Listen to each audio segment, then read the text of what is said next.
Just a couple bad weather fans representing New York, talking all things sports. Man, what could go wrong? We got Alex, who's a fan of the Knicks, and Mike of the Nets. The yin-yang of the tri-state, place your bets on the Yankees, Giants, Mets, or Jets. Yeah, you should listen if it's sparking your interest. If you made a vow to your team, don't break it. Bad weather fans is the relation. That's right. This is Bad Weather Fans, episode number 212. Mike Biseglia, Alex Benesowitz, and the New York Knicks winning out west. While the Brooklyn Nets, their season looks like it's coming to an end soon as their play-in hype or potential is fading fast. Nets losers yesterday in San Antonio in overtime. Meanwhile, out west, the Knicks get a really good win versus the Kings. They got the previous win versus the Blazers, and now they have a huge matchup with the Warriors, and then the Nuggets coming up on Thursday. And Alex, good morning. How are you? But I have to say, geez, Mike, the Knicks hater coming out early. But this is just being honest. Knicks good, have a nice West Coast swing, but they've got actually a couple days in between and no back-to-backs, and they get a little rest in between Warriors and Nuggets. I think is nice from the schedule gods when you have a West Coast trip. For sure. I'm doing well. Thank you for asking. I hope you're doing well as well. Yeah. Yeah, it's nice. We went out west, the Knicks, went out west, and there was a 4-game swing, and you're hoping to split, and you've already split. So now the last 2 are house money. You could pick off one of those, and it's a very successful West Coast trip, and you come home and play, the Nets. So that should be a win, and it's going to be it's rolling. The Knicks are rolling, man. They're only 2 games out or of what is it? I don't know what the standings are. They're 2 out of Cavs. Mm-hmm.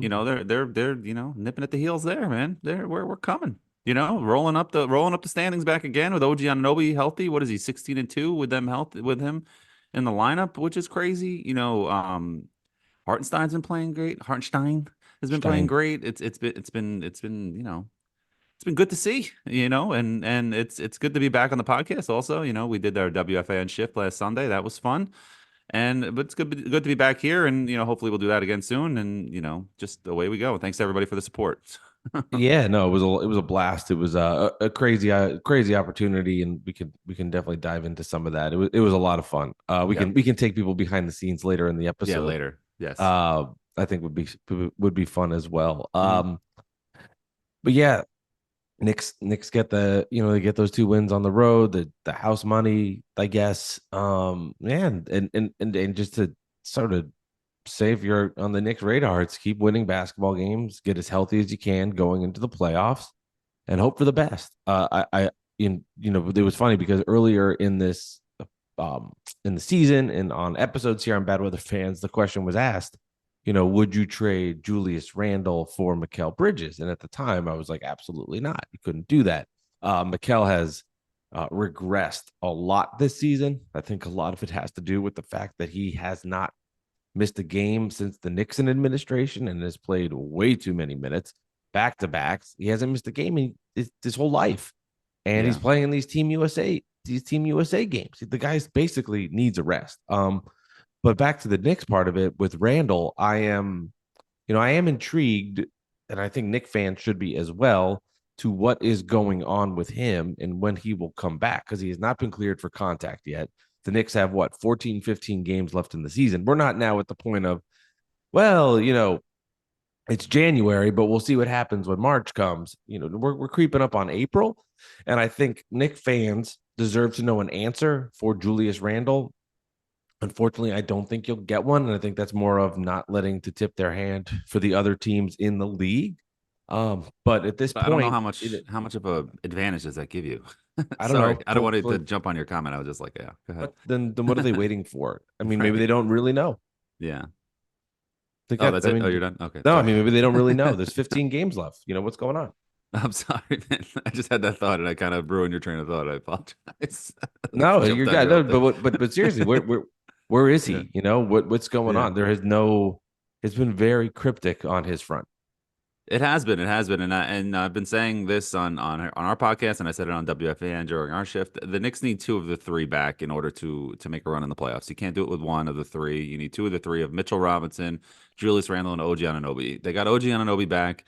We don't know what's going on with Randle, like you just said, Mike. And Mitchell Robinson, his injury updates have been very spotty, you might say, also as well. I don't know what's going on with him either. It was like he's coming back, he's jumping, he's moving, he's sitting on the bench, everybody's getting hyped, and now we don't know. So I don't know what the benefit of not giving updates is for other teams. Like who cares? You know what I mean? This guy will be back on this date. Like, okay, you would think that that would be.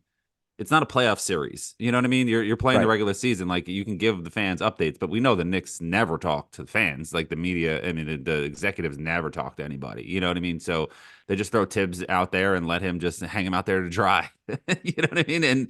And he doesn't know. I mean, he knows, but he can't say anything. And the other team, players don't mention Sure. it, and it is what it is. But I don't know. It's really tough. I don't know. I don't remember what the last Mitchell Robinson update was either. It's been like, they're practicing, they're not practicing, they're here, they're there. But if you connect the dots and you try to play detective, OG Anunoby was, we don't know when he's coming back. Then all of a sudden he's working out, and then he was doing 5-on-5, and then he was back at like 2 games later. So Right. once we get the update that they're playing 5-on-5 in practice, we know they're coming back within a week. So we'll keep it. Let's look at it that way, as using our detective skills. Right. That's kind of your rough timeline from the past. And I do think, the injury for Randall was a little bit more obviously severe than the Yeah. one that occurred for OG, which was more standard. Here's the surgery. Once that was figured out, here's the surgery, here's the timeline. This is when you'll be back. And he pretty much hit all of those deadlines. Now with him, it's more of, can he stay on the court? Can he stay healthy? And clearly, if he is out, the Knicks do not have a chance. I mean, as good as Brunson has been carrying the load for the Knicks in these games to get wins, and as good as Josh Hart has been for the Knicks, it's not enough firepower once you get to the playoffs. So yeah, the updates on them will be critical, and it will be crucial, and sort of will be everything. But I just kind of a friendly reminder, even to myself, like, holy shit, the regular season's basically done. We've played 85% of I it. know. We're here Yeah. at the end. The playoffs start in a month. So it's here, right? Like it's getting a little warmer outside. It's here. It's great. Yeah. It I is not mean, here for the Nets. Their season is no, crumbling, which is sad because the Hawks have played so bad that they have I have left no the Trey door Young also. ajar. No Yeah, Trey no Young. Trey Young, and the Nets just They just they're just stink. not a very good basketball team. You can see it, and Mikal Bridges has been awful. He's been bad, and his body language has not been great. You can see on the court he is um not the same guy that he was when he first got here, and even early in the season with the energy. He looks depleted. He looks like, I've exerted everything I have. I know the team stinks. I cannot wait for this season to be finished. That's Mikal Bridges right now. There's no doubt in my mind he's ready for this year to be over. Now, he would never say that publicly, and he would say, "Hey, I'm giving everything I have," which I think he is. It's just everything he has now is, there's how much is left in the tank, and it's not a slight on. He's just played so much and has been involved in every single freaking moment for basketball from this season to last, and not The missing NBA games, Finals. the Yeah, NBA with the Suns. Finals, Team USA playing in Yeah. the summer. I mean, it's nonstop action. And I think for him, once he loses a little bit of that, it's just not the same guy, man. He's been asked to take on more of a load. Early in the season, he wasn't great. Then he picked up and was looking phenomenal, and now he's kind of dipped down again. I don't think this is the Mikal Bridges that you're going to get forever as a net. I don't think he's also that superstar that fans were clamoring for. But at this point, it's like, I'm not a rest management guy, but I would say to Mikal, man, one or two of these, just rest. So you're just back to just getting those juices back up, getting your mind in a 100% spot, man. I think he's due to just take a game off. Like, enough with the records. Yeah, and it's funny because we always talk about, we don't want it to go. We want it to go back to the '90s and before, when players didn't take a day off, and there was no load management and whatever. But there has to be a happy medium. You don't have to Yeah. play. We have scientific evidence that if you play too much, you're going to get worn out. Early. And but that doesn't mean that you should be like Kawhi Leonard, or somebody who just takes off random days here and there, or let me get a Right. rest day in December or November. But you can play 30 to 32 minutes one night, and you know what I'm saying? Or you can play, or randomly you hurt yourself, and quote unquote, and you're out for a game here and there when you have like 4 games in seven nights or 5. You know what I mean? Like sometimes you just take a day, Yeah. take a beat. It's okay. You know what I mean? But that doesn't mean that you should do that all the time. But like, know your body, like, and Tibbs may be running people into the ground, and Mikal Bridges may be, overworked. But then you look at look at the Clippers, man. I mean, they're finally healthy, and the Clippers are rolling. And they're the 4 seed. They're 42-25. I mean, the West is packed. They can easily drop down quickly if Kawhi is injured, again. But it's there. Sometimes you have to watch your body, and you just have to know your body, and you can't overly play everybody, and you can't underly play everybody. You have to. So somewhere in the medium is Yeah. in the middle is the right way, and you don't have to be a psychopath like Tibbs, and you don't have to be or Mikal Bridges, but you also don't have to be the team that rests No. people every day. Yeah, and you talked about the 90s. The difference now is everybody in the 90s was doing that. So everybody was beat. Right now And the game was slower also back then yeah, too. it was a different pace, which was very true. And Yeah. I just think it would the funny thing is the last time Mikal, he didn't miss a game, but he missed a half basically, was when the Nets tanked versus the Bucks at the time when the Nets were like 13-12, and they decided for whatever dumb reason they're like, let's play the young guys versus the Bucks. Meanwhile, we can't see the young guys now. Whatever. That was the last time he essentially got some sort of rest, and I think it would go a long way in helping him. Also, if he is going to be the 1A guy, which is not going to work if the Nets are going to want to win basketball games full time, but when he was with Phoenix, he could do that because he wasn't taking on so much of the load offensively. You can see if you're watching the end of this game and the nitty gritty of Nets Spurs, he's not even involved. It's Right. Dennis Schroeder and Cam Thomas creating offense, and if Bridges is kind of hanging in the corner, he's not even doing much right now. No, it was just a sad look. I wish I could be a Spurs fan because Wemby is so good. He is, but The team hates him though. The players they don't like passing him the ball. Like there's a lot of videos out there where they just. I would say from watching yesterday, the chemistry and maybe the Nets will do this to you, but the chemistry and the body language he had with his teammates was great. Really. It was Maybe great, and they were, good passing. Like they looked like a great basketball team. And Wemby's stats last night, just to read this for you, because he was dominant: 33 points. 15 rebounds, 7 assists, 7 blocks. Wow. And he was 1 of 7 insane. from 3. So basically 13 of 19 inside, which is where he did all his damage. When you saw Wemby shoot the 3, you're like, good. He was unbelievable. I just think unbelievable. It's so hard with Wemby. It's so hard you get excited. He looks like this amazing player in the future of the league, but he's so big that you just expect an injury. I don't want to jinx the guy, but like he's so big and so lanky, and you've seen it with guys like Porzingis or Durant. It took a while for him, and he tore his Achilles, but he was a freak. But just he's the exception, I guess. But with somebody like Wemby, who's so big, you know what I mean, like. And he's so shifty, like you just expect something to happen, and you wouldn't be surprised, and you hope it doesn't happen because he's so talented. He's a unicorn, like a real unicorn, not like Porzingis. Like he is like who the hell? Like where did this guy come from? I know France, but is he human? So crazy. Once he gets it together and puts on a little weight, it's gonna be scary for the league. It is. Like that, it is. He looked unstoppable last night, just creating offense for everybody else. He had a key block versus Schroeder down the stretch. I mean, he was the perfect basketball. I've never seen. That's not true.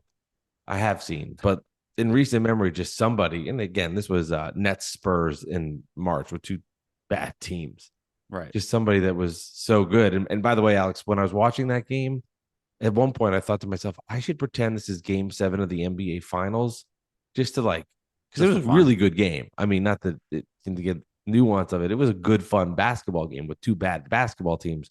If this was a meaningful game, I'd be shitting bricks right now. But I was just like, whatever, win or lose, draft pick, this is irrelevant, whatever, which sucks, but it's true. It would be fun if you want to make a Game 7 of the finals for you is just bet $1,000 on the Nets. Yeah, that'll go well. And your wife will be really happy also, Yeah, of course. I can't. But then you'll be rooting like it's game 7 of the finals for sure, Yeah, promo code BWF, On but DraftKings, but be bet the smart. money line on the Nets if you want to lose all your money. Well, it's funny because I have a friend that I've met through just some of my other podcast work that I've done. Yeah. And he lives in Indiana and he is a diehard Pacers fan. And he texted me on, Saturday, right before the game. He's like, $25. I'll take the Pacers, not with the 9. You get the Nets. I go, I'm handing you money. Like, and, he's a good fan though. And he's like, no, we've been, saying all the negatives about the Pacers. I'm like, I get it. I'm handing you money. But I said, sure, let's make it fun. And I lost. Yeah. Little skin in the game, right? Yeah. Now you have no. And I lost $25. You know what's funny that you said that? It's New York is such a unique place where it's like you can be like, where are you from? I'm from New York. Like, oh, what team do you root for? There's a question. In Indiana, it's like, hey, you're from Indiana. What team do you root for? Like the Pacers, of course. Right, the Colts. The Colts. That's it. But you're a fan. You're from Milwaukee. What team do you root for? There's no question. I'm jealous Milwaukee could be a little close because of Chicago is really close, but that's a bad example. But usually it's like every city is, yeah, the you Packers. are who you root for. The Packers. Yeah. I'm sure all people. I'm kind of jealous of it in a way because it's how the city would unite together, right? Which is why people always said it's different with the Knicks. And I've said this before. I'm not breaking any news, but no, it's not different with the Knicks. It's different in New York with the Knicks. But this is more standard of what it's like everywhere else. Right. Like in Cleveland, they're like, oh, there's nothing like rooting for. The Nets ruined that. The Nets ruined that in New York. New York used to come together with the Knicks until the Nets decided to come to Brooklyn. They ruined it to a certain extent. I mean, I definitely think the new generation they ruined because people who live in Brooklyn near the Barclays Center are going to grow up Nets fans usually, unless their dad is a Knicks fan and whatever, But like, I'm not a hockey fan, but I grew up 15 minutes from Nassau Coliseum, and I wasn't an Islanders fan. You know what I mean? I was a Rangers fan because I was like, I don't know. So it's the Garden stuff. Doesn't matter with the proximity. It's just a matter of like who you want to root for. Honestly. Yeah. No, I understand. That's why. But if you have no fandom or care, you're gonna pick the team that's closer to you. That's all. Which is why I think Knicks fans get so upset when they hear about it's like the typical joke. Oh, they're still the New Jersey Nets, but anytime anybody says that to me, I'm like, okay, they were annoyed. They moved to Brooklyn. Right. Those jokes are so old, man. The telltale New Jersey, they have 7 fans. Like, all right, guys. Like, I love making fun of the Nets, and Nets fans more than anybody. But those jokes are so 4 years ago. It's over. Right. They just come up with new material. They just stink. They're bad. There's the material. The Nets are bad. I have a bone to pick too with Dolan J. Trump, who's sending me. I love when I get the text. The text from him. I need you guys to beat the Pacers tonight. Can you do that? It's like, yes, I would love to. I'd love to win every game. Like, hey, you're playing the Magic. Can you take care of the Magic tonight? Like, can you help us? Oh, you didn't help.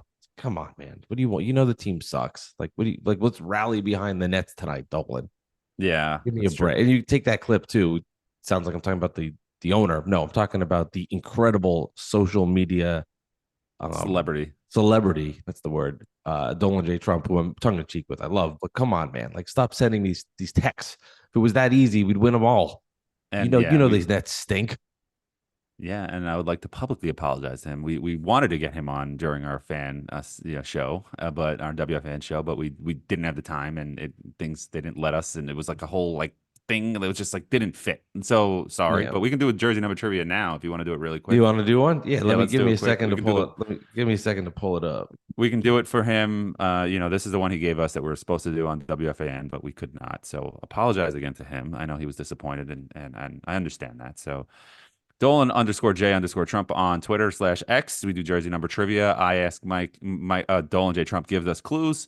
He gives me the Nets clues to read to Mike, and he tries to guess the player and a number, and I get not the number, but guess the player based on his clues, and Mike does the same. But it's really not jersey number trivia anymore. It's really just guess this Nets or Knicks player. Yeah, because it used to be Mike and I would go back and forth on player numbers. Can you guess this number? And then but he gives us the number as on the last clue. But either way, okay. You want to go first? Or you want me to go first? I'll read first.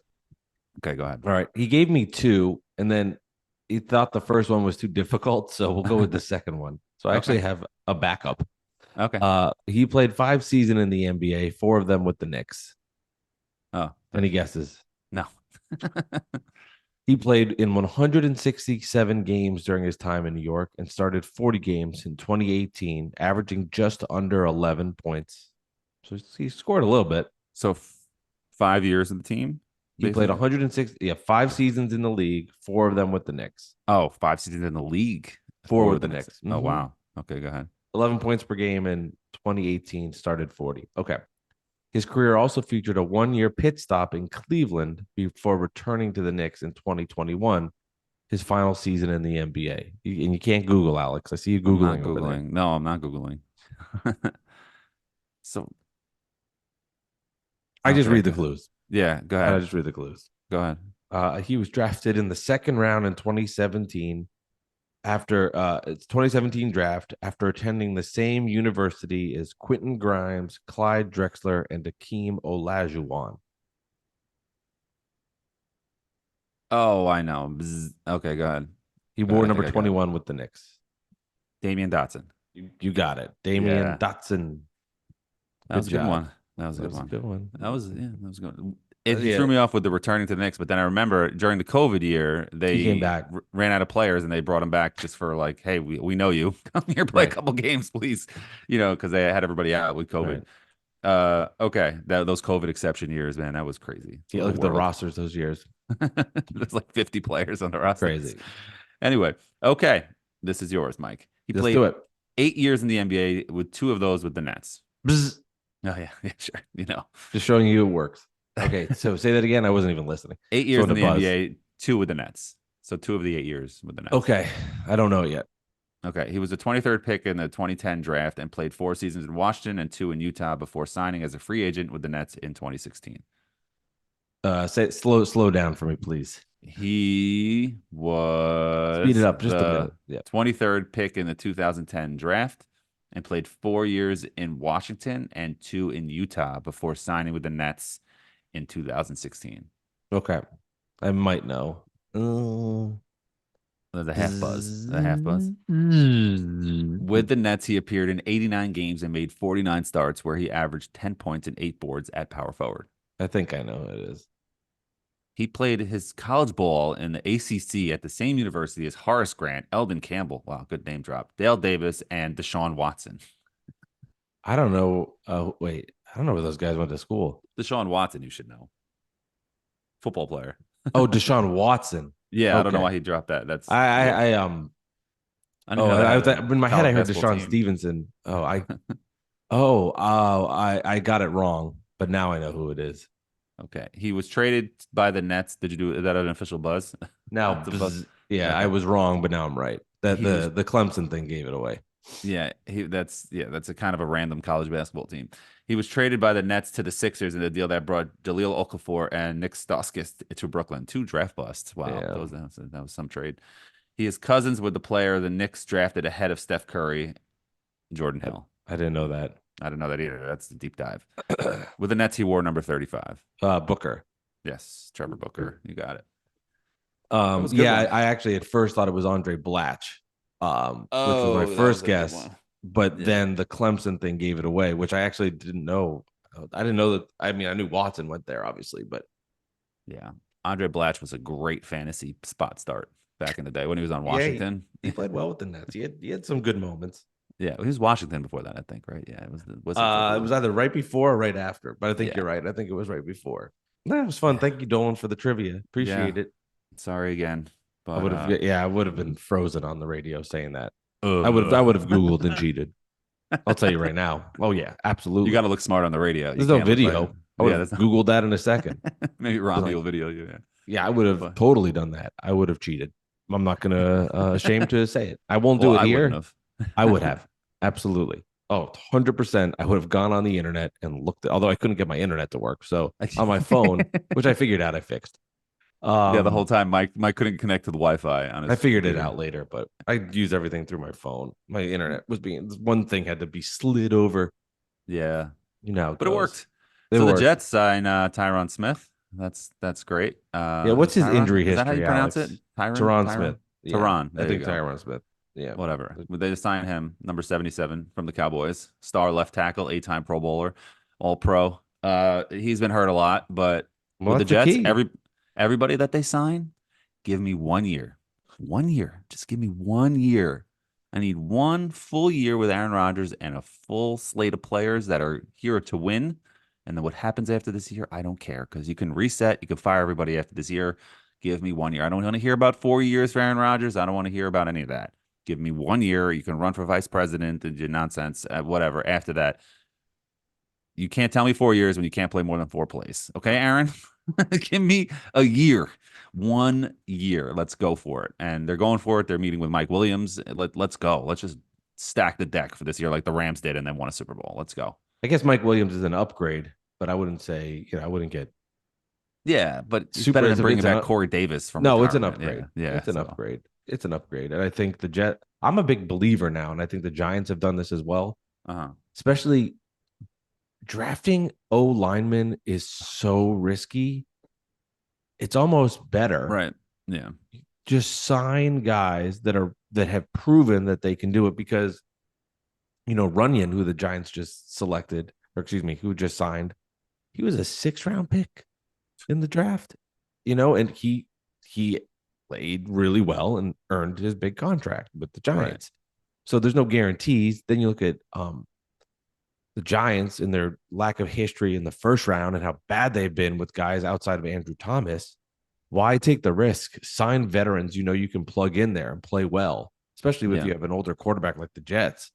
I love that angle. And then go out. And I think for the Giants, to me, there's no doubt they need to draft a wide receiver and get some more explosive options on the offensive side of the ball, and move that way for the Giants. And I think for the Jets, I would have a similar approach where fill in more places, like the tight end spot, which I think to me is becoming more and more clear is where the Jets go if they can, and just get some options around Aaron Rodgers. The defense is fine. Just get some guys that can play. They've shored up the offensive line if it stays healthy, and knock on wood, God bless. Hopefully it works out. After that is, can they stay on the field? Yeah, it's you could still you're right about the offensive lineman. Draft them early. It has to be like, if you have a guy that's like, Jonathan Ogden or Orlando Pace, that's like the surefire #1 pick as a tackle, you take him every time. Okay, but like when you have guys that are like, well, he's good and he should be a top 10 pick, then that's tough. Because you don't know. At guy, yeah, it's tough, and they take time. You know what I mean? Like, but now with signing Smith, the Jets have like everything's open for them in the draft. Everything. They can that tight end Bowers. You never know. Like who knows? And especially if you sign Mike Williams, you take Bowers. He could be a star tight end. And then you know what I mean. You never know. And then then you're cooking. But like tight ends are sort of like offensive linemen. They take time. So if you're really going all in this year, I would even still draft a wide receiver. Just take the best wide receiver available and just rock. Just keep just throw the weapons there. Just keep going. No better player, no better quarterback to have as a rookie wide receiver than Aaron Rodgers. He'll teach you everything that you need to know for that 1 year. I think you'd be okay with tight ends. I think recent history has showed that they can come in and play well. The kid out of Green Bay. Yeah. I want to thank Daily Fantasy with DraftKings for having me be aware of all these guys that I normally would never watch. Hockenstein. But there was. But he took a while too. Hockenstein was like, there's some good tight ends. Hockenstein, not Stein. I'm thinking of Hartenstein. Hockenstein. No, I know. I do think the Jets have done this the right way with that, and I'll be right. Can these guys stay on the field? Can Aaron Rodgers play? We don't even know. Let's pose this question to Jet fans. But if I said Aaron Rodgers was a free agent after playing 4 snaps in Green Bay this past season, where let's pretend he never signed with the Jets, and everything that happened in the first game of the year versus Buffalo actually transpired in Green Bay, then I said, hey, would you want Aaron Rodgers coming off an Achilles who played 4 games, and this is your big free agent signing? How would you feel about it? Not good. Well, I didn't feel good about it last year. You know what I mean? I'm sitting here yelling on this podcast like he's crazy. I don't want anything to do with him. And I wanted Lamar Jackson, and I turned out to be right. But We also don't know because Aaron Rodgers got hurt in 4 plays, and you can't, I bought into Aaron Rodgers though during training camp and whatever. He was doing all the right things. I'm like, let's go. He's on my team. So what am I going to do Of now? course, got to root for him. And all these distractions that are leading up to this year are just everything that I expected. He's the football version of Kyrie Irving. It's just going to keep happening. But that's what I'm just saying. Give me 1 year. But yes, to answer your question, no, I would not want it because I didn't want it last year. So I would even more not want it. 40-year-old quarterback coming off an Achilles injury. But you know what? Give me 1 year. Made the deal with the 1 devil, year. so you have to continue it. Right. You can't cut the deal with the devil off short like Joe Tsai tried to do with the Nets. And you look know what I mean? happened. Yeah. You have to see it through. You have to see it through once you do it. For all the Net fans that were complaining about all the off-court shit, and I always said, and I'm on the record of this, you have to keep it. And everybody's like, no, you got to move on from these guys. And I'm going, the alternative will not be good. And we are you don't get into the deal, but once you're in the deal, you have to go through with the deal. And now look where the Nets are. And to be fair, the players wanted out. So it wasn't as if the Nets ended it preemptively on their end officially. Now, technically, they traded these guys, but, Kyrie demanded to trade. Durant demanded to trade. James Harden demanded to trade. But at least there was hope. The Nets have no hope. They are hopeless.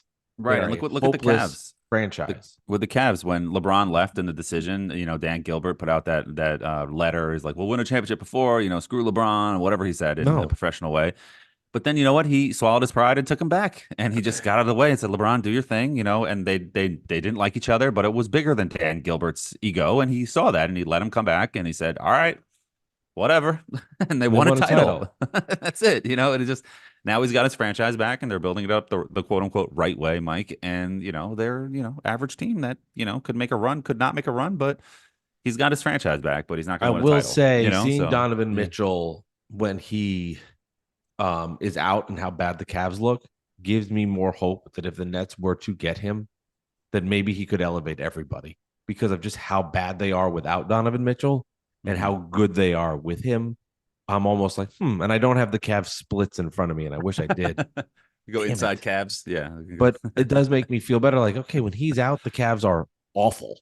Right. Awful. When he's in, you want to call them frauds or not in the playoffs, different combo, but they're winning basketball games. It does make me feel like, if he was here, how much pressure and how much better would Mikal Bridges be?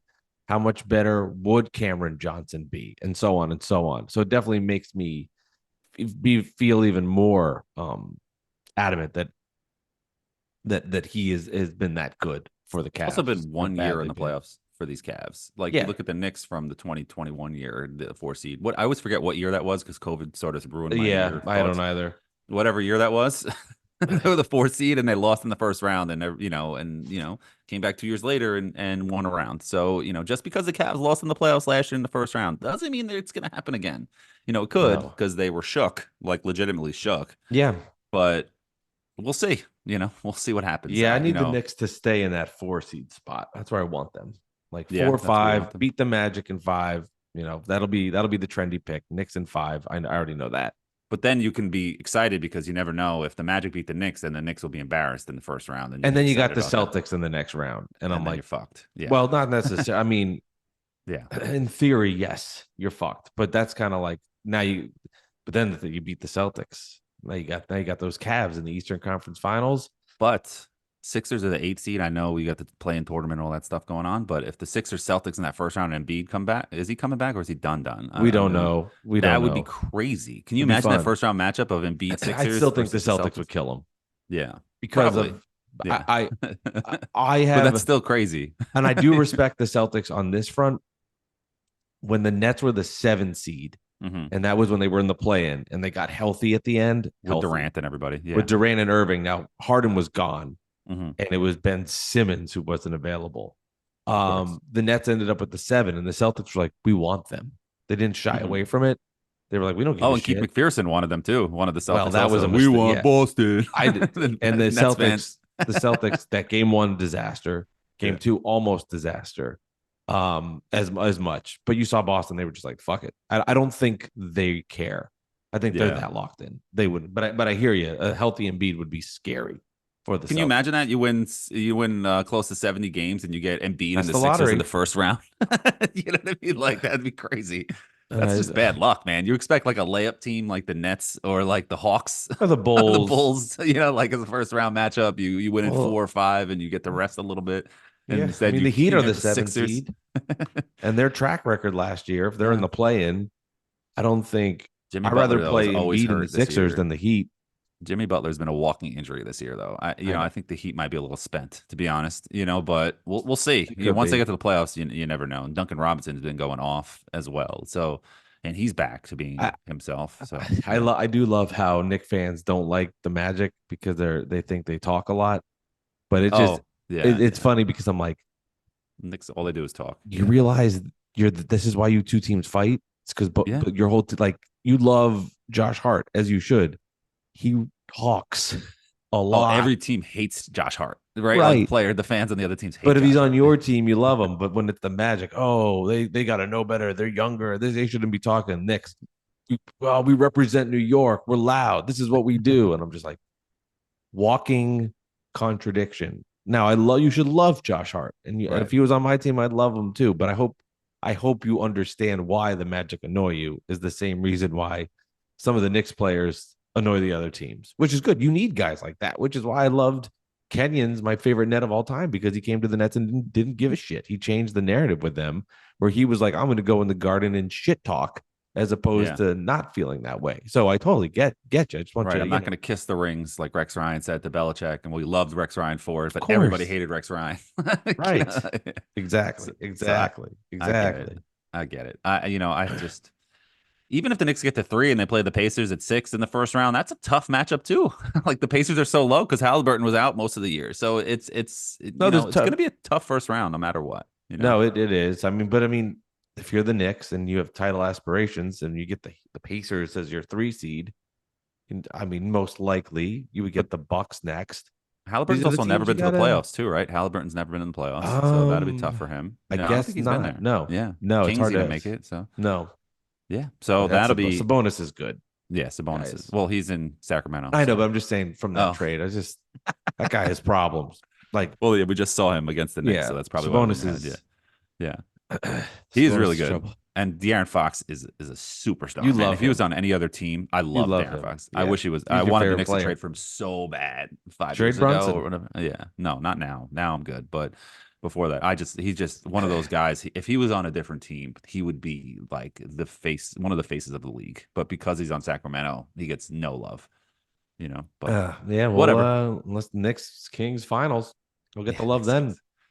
Yeah, man. I mean, the East is going to be a dogfight, man. It's going to be a great first round, great matchups, and with the the West playoffs. You're gonna have Dallas, Minnesota type first round. It's gonna be great. And it's as they say. I mean, I would just in the West. I feel very comfortable just picking Denver. I think based on them doing it last year. Yeah, it's the team that they do have some Spurs vibes to me. From the past. The Pacers, the Timberwolves losing, what's his face, Towns, that hurts them. I was like, I know he might be back, by the mid playoffs or something, but that totally ruins that team. I was so excited for them. The Thunder also are so young that they might just be happy to be there once they get to the playoffs. Right. Maybe win a round. Who said this? Somebody said this, but they were so right about, and this is why I made that connection. I apologize because I'd love to give them credit, but it was me. Nuggets, it was not you. The Nuggets with Spurs vibes. The Joker with the Tim Duncan, right? MVP, boring, but just the best. Incredible passer, scorer, Duncan, a better defender, but the whole idea of just the quiet giant that's awesome. And the small Jamal market Murray, West, the superstar that's not like talked about like Tony Parker, but then you get Tony in the playoffs and he destroyed you. And that's what Jamal Murray did last year. Into the championship, and I was like, wow, that comp. What is Michael Porter Jr. Manu? Do you think he's Manu Ginobili? I mean, kind of different, but those two comparisons, I was like, that is spot on. It is Murray and Parker not getting enough credit, but then they get in the playoffs, and you're like, killer. Malone's a great coach, man. Yes. Queen's own. He's got that title. Yeah.